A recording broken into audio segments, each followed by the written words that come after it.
Ok. Hola, ¿alguno de ustedes ya ha programado en Python algo o sabe algo del lenguaje? ¿Nadie? ¿Alguien sabe o ha recibido algún curso de programación? ¿Sabe algo de programación? Variables, arreglos, listas, ¿sí? Bien, entonces estamos perfecto. Ok, pues miren, yo les voy a hablar de este lenguaje que deben ustedes de probar, aprender, instalar y todo. Van a ver por qué es muy bueno. Pero claro, hay muchos otros lenguajes, por lo tanto, yo les voy a hacer algunas referencias para ver si aparece por ahí el lenguaje de programación que ustedes utilizan. Ahí hay una pequeña referencia en la esquinita donde dice, bueno, ¿y qué pasa con otros lenguajes? La verdad es que Python es uno más de los lenguajes que hay que aprender a programar.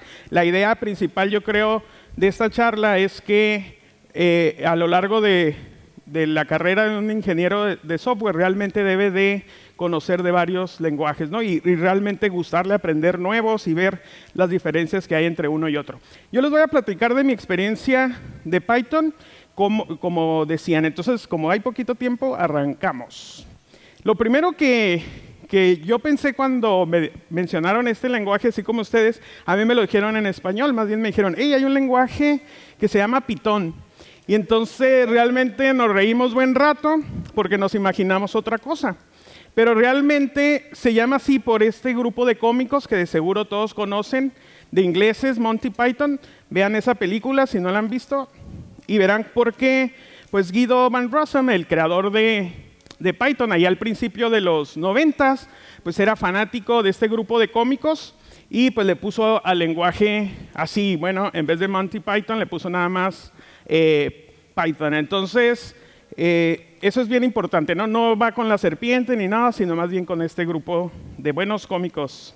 Ahora, cuando Guido inventó o desarrolló Python al principio de los 90s, pues era otro mundo, digámoslo así. Entonces, ahorita voy a hablar de ese tiempo, nos vamos como una cápsula del tiempo hacia atrás, cómo era el desarrollo de software en general al principio de los 90s. Bueno, y realmente al principio de los 90 yo creo que la palabra clave era enterprise. Si uno quería vender algún producto y todo, la palabra que estaba de moda era enterprise.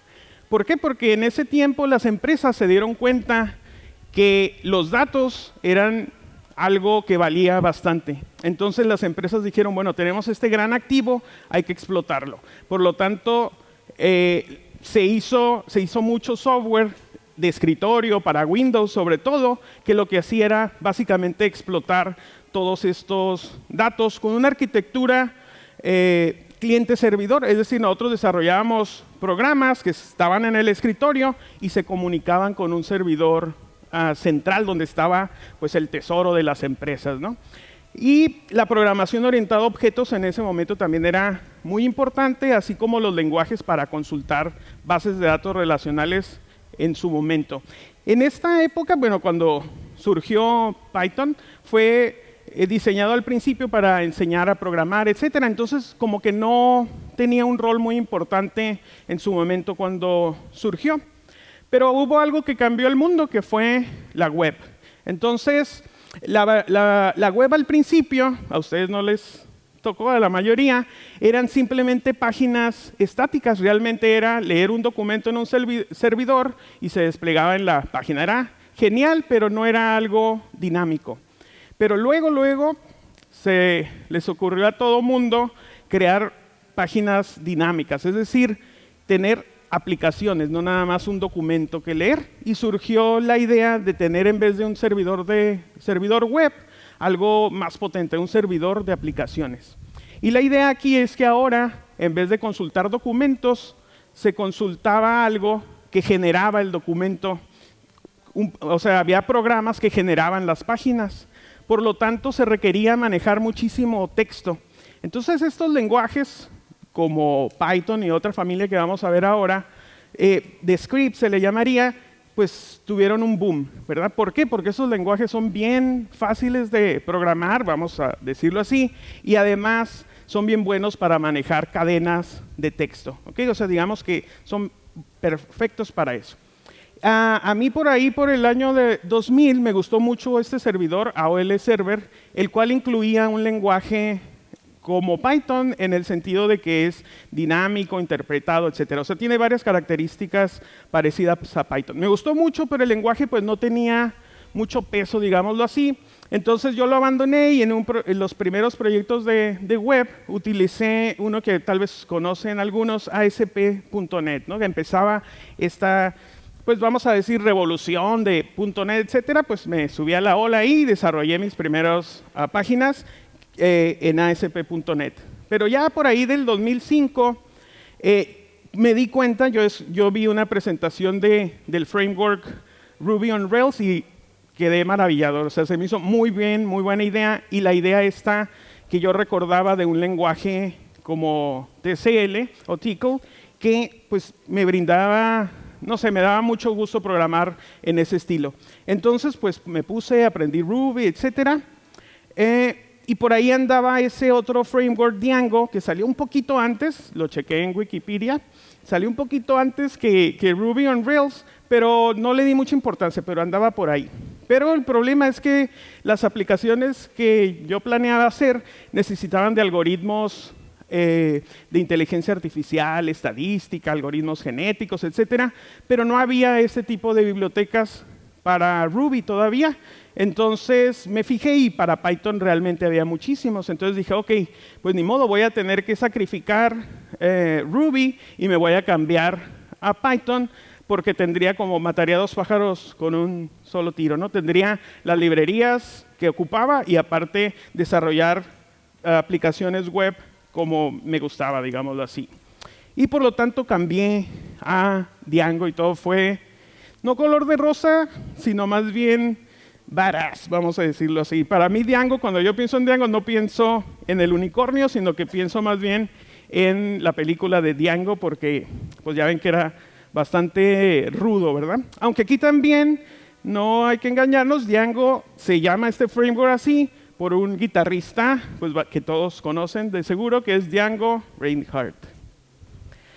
Ahora, para mí, primera recomendación, si ustedes están pensando en desarrollar aplicaciones web del lado del servidor, que quieran hacer un prototipo bastante rápido y que pues, sea bastante funcional, yo les recomiendo Python para eso, ¿no? Para el desarrollo de aplicaciones web que se generen del lado del servidor. Y aquí tenemos varias opciones, además de Django, están todas estas, y hay también ejemplos de aplicaciones que se han desarrollado al principio o a veces todavía en Python. Me imagino que conocen algunas de estas. Les iba a poner las que yo desarrollé, pero no creo que las conocieran, así que mejor busqué algunas más famosas. Bueno, ¿cómo es programar en Python? Miren, ¿a poco no está precioso ese pequeño programa que está ahí? Si ustedes han programado, por ejemplo, en C# o en C++, a fuerza tienen que poner un método que se llame main, si no es que una clase que se llame program, si no es que un montón de cosas que no ocupamos. Y aquí, ¿por qué? Porque, bueno, para este programa no se requiere programación orientada a objetos. Yo quiero hacer simplemente algo como un script muy rápido. Y si se fijan también, las variables, por ejemplo, digamos aquí no se llamarían variables, pero estas letras que ven ahí, X, Y, Z, no tienen tipo. Si ustedes han programado, se recordarán que normalmente a las variables les ponemos tipo. Estas no tienen tipo porque no son variables en ese sentido, son más bien nombres. Entonces carecen de tipo. Lo que tiene tipo son, por ejemplo, la cadena hello es de tipo cadena, pero Y no es de ningún tipo, es simplemente un nombre. Esto realmente hace muy poderoso, o bueno, le da ciertas ventajas al lenguaje. Otra cosa que me gusta bastante es que las comparaciones, por ejemplo, lógicas, se llaman OR, AND, NOT. O sea, es muchísimo más fácil que acordarse o que hablar en un lenguaje muy críptico. Entonces, el lenguaje tiene esa tendencia a ser sencillo, digamos, de recordar, etc. Algo que también me gusta y que a veces me ha creado problemas es que los bloques no se definen con llaves, sino se definen con el espacio en blanco, con la indentación. Y a nosotros siempre nos dice, ¿sabes qué? Cuando pongas un bloque, dale una indentación para que sea más fácil para ti leerlo. Aquí es obligatorio. ¿Okay? Y entonces se ve más bonito el lenguaje. Algo que me encanta, yo soy profesor de programación, pero yo programo con C#, y para imprimir algo tengo que escribir muchísimo. Si diera mi clase en Python, nada más le tendría que poner print y ya. Entonces, tal vez me cambiaría de lenguaje nada más por todo lo que me voy a ahorrar con eso. ¿Okay? Los métodos también, miren, se definen de una manera muy sencilla. Y los métodos aquí, o las funciones, se le llama ciudadanos de primera clase. Es decir, yo los puedo enviar como parámetros o una función me puede regresar como resultado otra función. Muy bien. Otra cosa es que Python trae muchas funciones ya de fábrica, le podremos decir. O sea, no tengo que importar ni nada, simplemente son parte del lenguaje. ¿Qué otras características tiene Python? Entonces les decía, es interpretado, es decir, hay un intérprete y esto nos permite programar de manera interactiva, es dinámico como vimos, multiparadigma, no tengo que programar forzosamente orientado a objetos, es libre y por lo tanto pues esto ha provocado que haya intérpretes implementados de Python en .NET, Java, etcétera, lo que nos permite utilizar librerías de estos lenguajes. Si alguno de ustedes ha visto los arreglos, por ejemplo, aquí en Python simplemente se ponen entre corchetes los objetos y listo, tenemos un arreglo de cualquier tipo de objetos. Por ejemplo, el primero le llamé una lista y tiene 3 objetos, tipo cadena 1, 2, 3 y también anatom. Podemos ver, por ejemplo, este método zip. Esto imagínense que lo estoy programando de manera interactiva. ¿Okay? Pongo lista y defino todo eso y le doy enter. Y luego lista 2, enter, y luego voy a ejecutar ese método. O sea, estoy programando de forma interactiva. Y luego le pongo zip, que es un método que ¿qué creen que hace? Pues hace como si fuera un zipper, pone un elemento con otro y nos genera una nueva estructura. Si se fijan, una lista ahora de tupla se le llama a estos elementos así entre paréntesis. Y luego algo bien interesante, miren, tengo una lista, la de arriba, pero si se fijan todos son cadenas. Si yo le pongo map y paso una función, la primera es una función que nos convierte de cadena a entero. Y entonces al hacer eso, cada uno de los elementos se pone de parámetro por int y nos genera otra nueva lista bien fácil. ¿Se fijan? Entonces, pues así es como, digamos, podemos programar. También tenemos diccionarios que nos permiten de una manera súper rápida leer datos a partir de una llave. ¿Okay? Entonces, digamos que ese era el lenguaje y era más o menos ahorita para la programación web, pero todo ha cambiado. ¿Okay? Antes era café, ahora es té, y antes era Java, ahora es Clojure. Digamos, eso es lo que quise expresar aquí con este slide. ¿Qué ha cambiado? Pues todo, la verdad.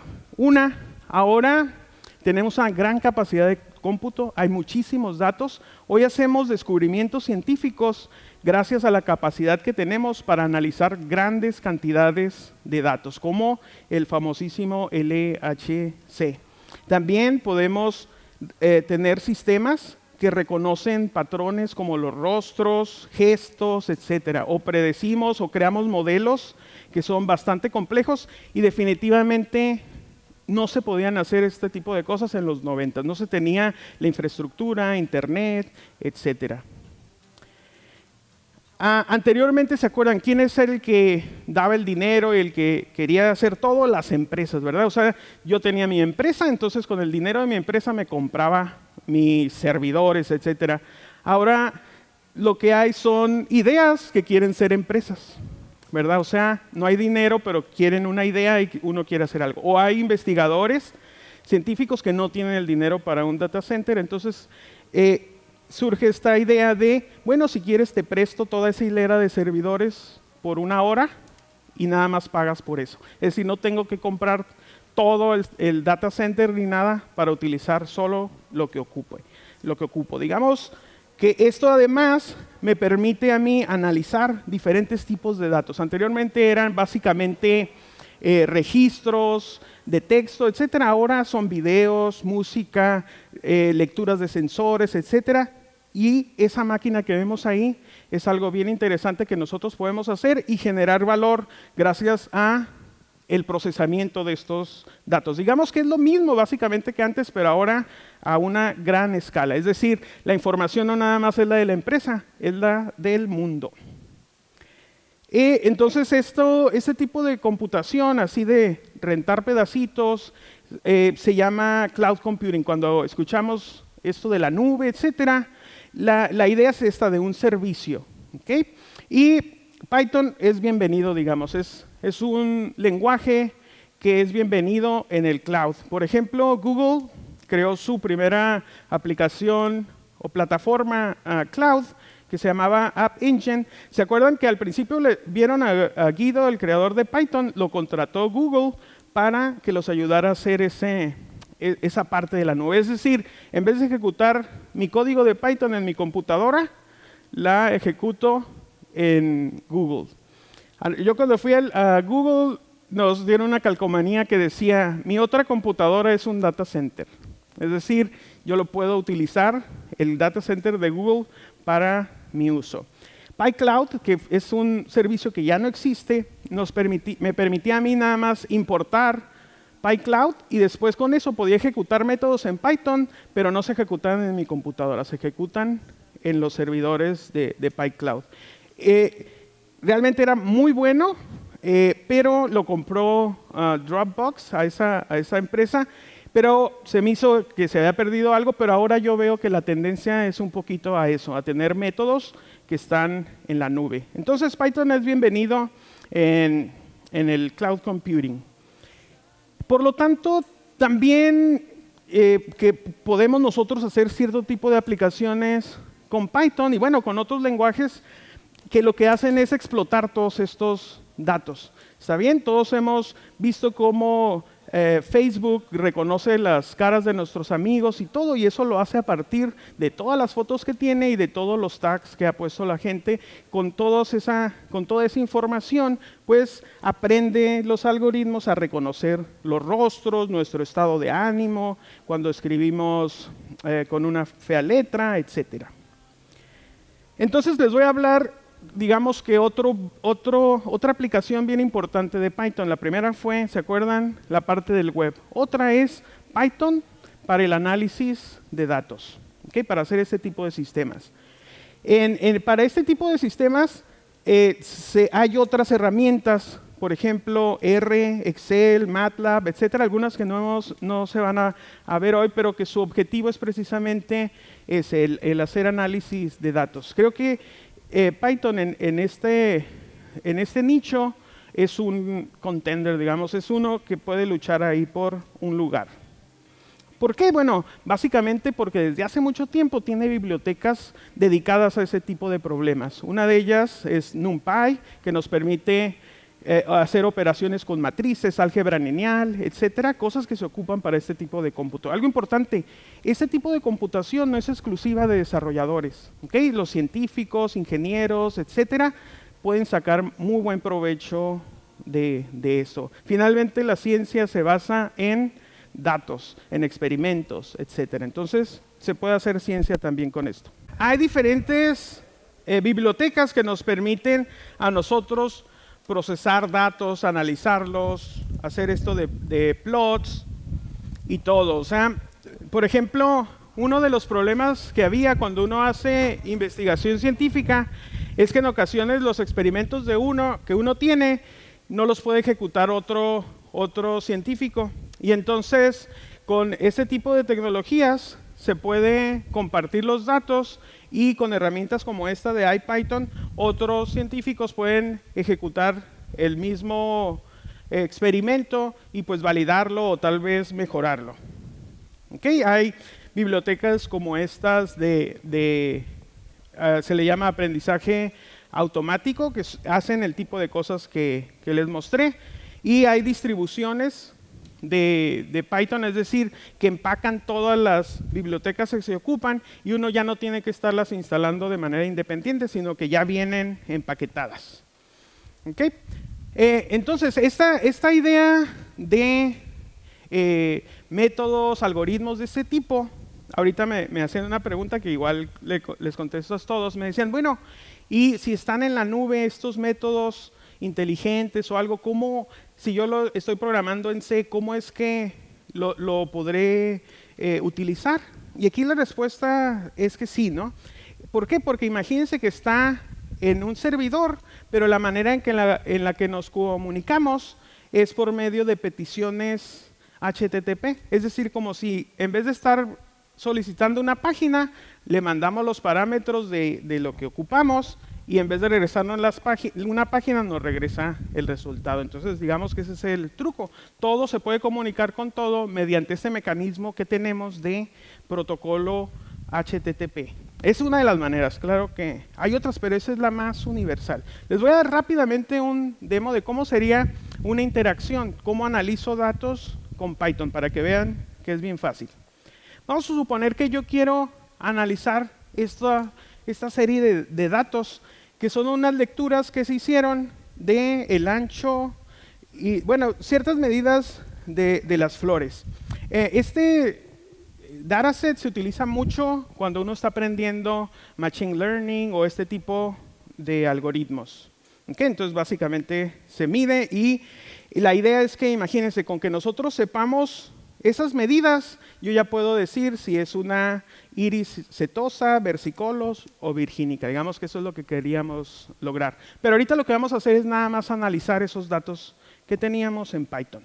Entonces, lo que podremos hacer es bajar este dataset, que básicamente es un archivo que se mira así. Es decir, es un archivo de texto separado por comas. Entonces, cada una de esos datos es un renglón.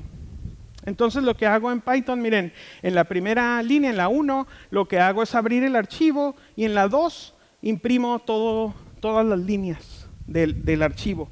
Entonces, bien rápido se puede hacer algo como eso, o aquí utilizo en la línea 4 una de las características que más me gustan también de Python. Yo puedo crear una lista, pero si se fijan en la lista no hay elementos, sino hay una expresión. Con esa expresión yo genero una nueva lista. Y vean cómo en lugar de mostrar simplemente los registros, ahora tengo una lista de cadenas, donde cada cadena es uno de los registros. ¿Se fijan?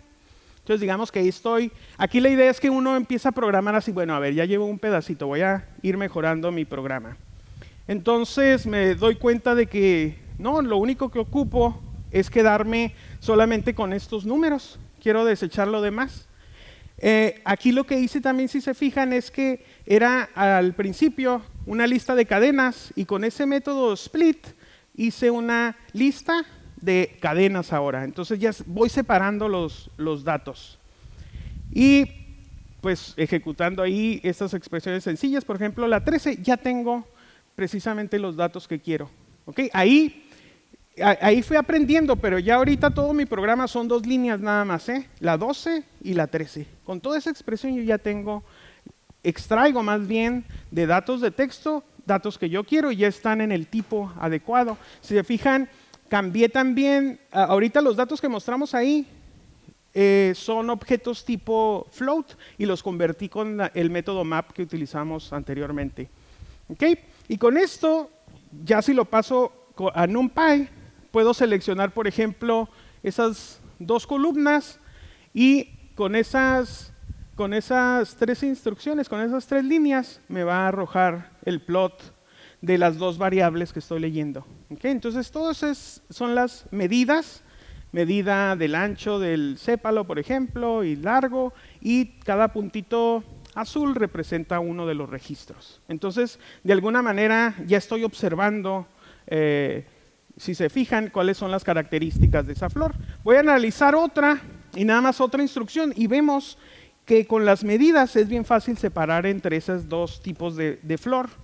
Ahora, ¿se acuerdan que eran 3? Pero me doy cuenta que entre la roja y la verde no es tan sencillo hacer la separación.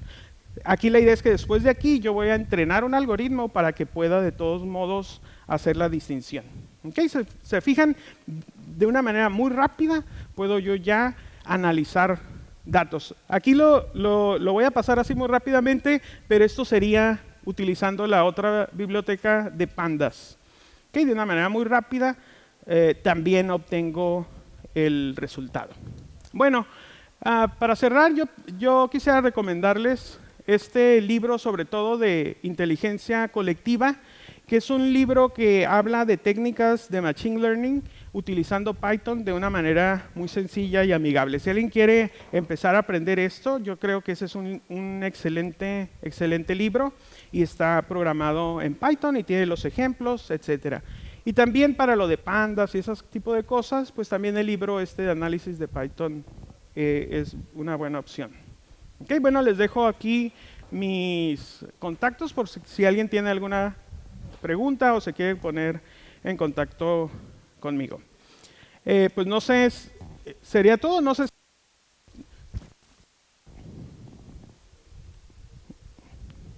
Bueno, ¿sí me oyen? No sé si alguien encontró todas las referencias de los lenguajes que les dije. ¿Alguien hubo que haya encontrado muchas o no las vieron, verdad? Bueno, ok. Pues bueno, eso es todo. Eso es todo, gracias.